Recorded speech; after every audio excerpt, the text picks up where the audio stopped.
اعوذ باللہ من الشیطان الرجیم بسم اللہ الرحمن الرحیم۔ السلام علیکم طالبات، آج رکوع نمبر 29 رکوع نمبر ہے جو سورہ بقرہ کا، اور آپ کے سلیبس میں یہ رکوع نمبر 9 ہوگا کیونکہ ہماری 20 رکوع ہم نے سیکنڈ ایئر میں پڑھے تھے اور اس سے اگلے 20 رکوع جو ہمارے تھرڈ ایئر میں شامل ہیں۔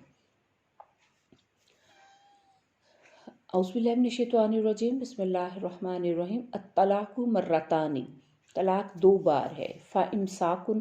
پھر روک لینا، بِمَعْرُوفٍ، اچھے دستور کے ساتھ، اور تسریح، یا رخصت کر دینا، بِإِحْسَانٍ، حسن سلوک کے ساتھ۔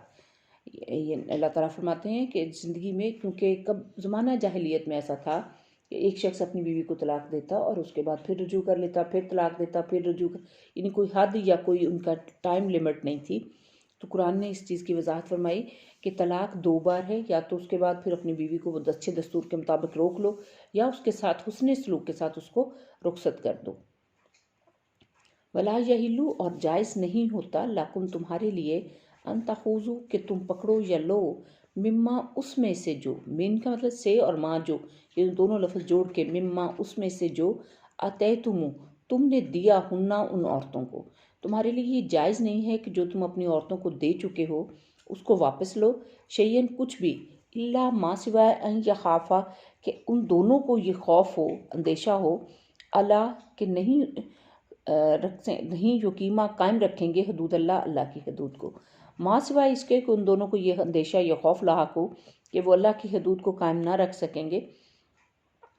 فَإِنْ خِفْتُمْ، پھر اگر تم ڈرو، اللہ، کہ نہ یقیمہ، قائم رکھو گے، حدود اللہ، اللہ کی حدود، پھر اگر تمہیں یہ ڈر ہو کہ تم دونوں اللہ کی حدود کو قائم نہیں رکھ سکو گے، فلا، تو پھر نہیں ہے، جناح، گناہ، علیہما، ان دونوں پر، یعنی میاں اور بیوی، فیما، اس کے بارے میں، افتدت، جو عورت بدلہ دے، بھی، اس کے ساتھ، تو پھر ان دونوں پر اس میں کوئی گناہ نہیں کہ عورت اس کا بدلہ یا فدیہ دے دے۔ یعنی ایک تو یہ ہے کہ مرد طلاق دے رہا ہے، اس صورت میں اس کو یہ ہے کہ حق میں جو اس نے بیوی کا رکھا ہے وہ اس کو واپس نہ لے۔ یہ فرمایا کہ دوسری جو یہ بات کی گئی کہ پھر ان دونوں پر اگر اس میں کوئی گناہ نہیں کہ عورت اس کا بدلہ دے دے، یعنی وہ حق مہر اپنا معاف کر دے، یا وہ خلا لے رہی ہے، اگر عورت کی طرف سے مطالبہ ہو تو پھر وہ حق مہر جو ہے وہ چھوڑ سکتی ہے۔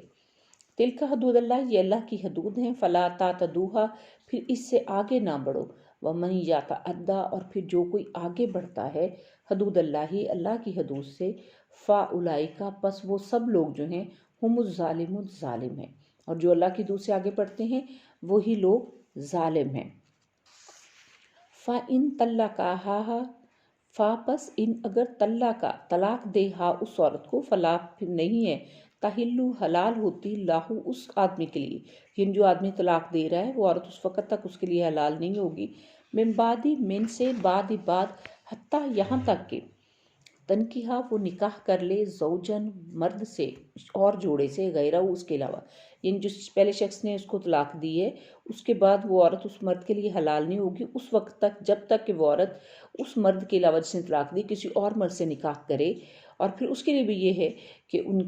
وہ کے گھر میں بسے، یا کچھ ٹائم کے بعد پھر اگر ان کی علیحدگی ہو جاتی ہے تو پھر اپنے پہلا جس مرد نے اس کو طلاق دی تھی اس کے لیے وہ حلال ہے، پھر وہ نکاح کر کے اپنی نئی زندگی گزار سکتے ہیں۔ فَإِن طَلَّقَاهَا، پھر اگر وہ طلاق دے دے اس عورت کو، فلا جناح، تو پھر گناہ نہیں، علیہما، ان دونوں پر، ان یتراجعا، کہ وہ دونوں رجوع کریں، ان ظنا، اگر وہ یہ دونوں خیال کریں، ان یقیما، کہ وہ قائم رکھیں گے، یہاں دیکھیں سب جو ہے تثنیہ کا صیغہ استعمال کیا گیا ہے،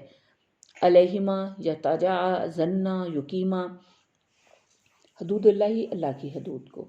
پھر بشرطے اس خیال کے ساتھ کہ وہ اللہ کی حدود کو قائم رکھیں گے تو پھر وہ رجوع کر سکتے۔ وَتِلْكَ حدود اللہ، اور یہ اللہ کی حدود ہیں جو اللہ نے ایک حد مقرر کی ہے، یُبَيِّنُوهَا، وہ جس سے واضح کرتا ہے، لِقَوْمٍ، اس قوم کے لیے، یعلمون، جو جانتے ہیں، اور وہ جاننے والوں کے لیے اس طرح سے اپنے جو احکامات ہیں ان کو واضح کرتا ہے۔ وَإِذَا، اور جب تم طلاق دے دو، نساء، عورتوں کو، فبلغنا، اور پھر وہ پہنچ جاتی ہیں یا پورا کر لیتی ہیں، اجلہن، اپنی عدت کو، اس میعاد کو، فامسکوہن، تو ان کو روک لو، بمعروف، دستور کے مطابق۔ جب تم عورتوں کو طلاق دے دو تو جب وہ اپنی عدت کو پورے کر لے تو دستور کے مطابق، تو پھر کیا کہا گیا، اور سرہونا، یعنی یا تو اب ہم امسک ہونا، یا ان کو روک لو، اور سرہونا، یا ان کو رخصت کر دو، بمعروف دستور کے مطابق، یہ دستور ہے۔ اس کو روکنے کا یہ مراد کہ اس کو روک کے اپنے گھر رکھے اور دوبارہ ان کے ساتھ اچھا سلوک کرے، اور اگر اس کو رخصت کرنا ہے، اس سے علیحدگی اختیار کرنی ہے، تو پھر اس کے لیے یہ کہا گیا وضاحت میں کہ اس کو کچھ نان و نفقہ، کچھ لباس یا کچھ ضروریات زندگی جو ہے وہ اس کو دیے جائیں۔ ولا تمسکوہن، اور اگر نہ روکو انہیں، ضرارا، نقصان ہے، لتعتدوا، کہ تم زیادتی کرو گے، محض ان کو تکلیف دینے کے لیے یا زیادتی کرنے کے لیے ان کو نہ رکو۔ ومن یفعل، جو کوئی ایسا کرے گا، ذالک، اس طرح، فقط ظلم، تو اس نے ظلم کیا، نفسہ، اپنے نفس پر، اور جو کچھ کوئی ایسا کرتا ہے بے شک وہ اپنے اوپر ہی ظلم کرے گا۔ ولا تتخذوا، اور نہ بناؤ یا ٹھہراؤ، آیات اللہ، اللہ کی آیتوں کو، ہزوا، مذاق، اور اللہ کی آیات کا مذاق نہ اڑاؤ، یعنی یہ اللہ کا حکم ہے اور اس یہ اللہ کی نشانیاں ہیں، اس کو پورا کرو۔ وذکروا، اور یاد کرو، نعمت اللہ، اللہ کی نعمت کو، علیکم، جو اس نے تم پر کی، وما انزل، اور جو اس نے نازل کیا، علیکم، تم پر، اور جو اللہ نے تم پر نعمت نازل کی ہے، وہ کتاب اور حکمت کی صورت میں، من الکتابی، کتاب سے، والحکمتی، اور حکمت سے، یعنی اللہ نے جو تم پر کتاب اور حکمت اتاری ہے، وہ اس میں سے تمہیں یہ چاہیے کہ اس کو، یعظکم، نصیحت کرتا ہے، بھی ہی، اس کے ساتھ، کہ جو اللہ کی نعمت ہے اسے یاد کرو، اور جو اس نے تم پر کتاب اور حکمت اتاری ہے اس میں سے تمہیں نصیحت کرتا ہے اللہ تعالیٰ، کہ تم اسے سبق حاصل کرو، اس کے مطابق اپنی زندگی بسر کرو۔ واتقوا اللہ، اور اللہ سے ڈرو، وعلموا، اور جان لو، ان اللہ، کہ بے شک اللہ تعالیٰ، بکل شیء، تمام چیزوں کو، علیم، جاننے والا ہے۔ اور تم اللہ سے ڈرو اور جان لو کہ اللہ تعالیٰ ہر چیز کو جاننے والا ہے، چاہے وہ ہم بظاہر اپنے منہ سے کہہ رہے ہوں، یا ہمارے دل میں ہو، یا ہمارے ارادے ہوں، تو اللہ چونکہ سب چیزوں سے واقف ہے، لہٰذا ان عورتوں کے ساتھ اس نے سلوک کرو، یا پھر ان کو اچھے طریقے سے رخصت کر دو، یا اپنے پاس رکھ لو۔ یہ ان عورتوں کے متعلق کہا گیا جن کو آپ طلاق دے دیں، یا اگر کوئی خود عورت طلاق لیتی ہے تو اس کے لیے بھی کہا گیا کہ اگر وہ چاہے تو مرد اس کو معاف بھی کر سکتا ہے، لیکن اگر وہ چاہے تو وہ جو خود طلاق کا مطالبہ کرتی ہے اس کو شریعت جو ہے وہ خلا کا نام دیتی ہے، تو اس صورت میں عورت اپنا حق مہر جو ہے اس مرد کو واپس کرے۔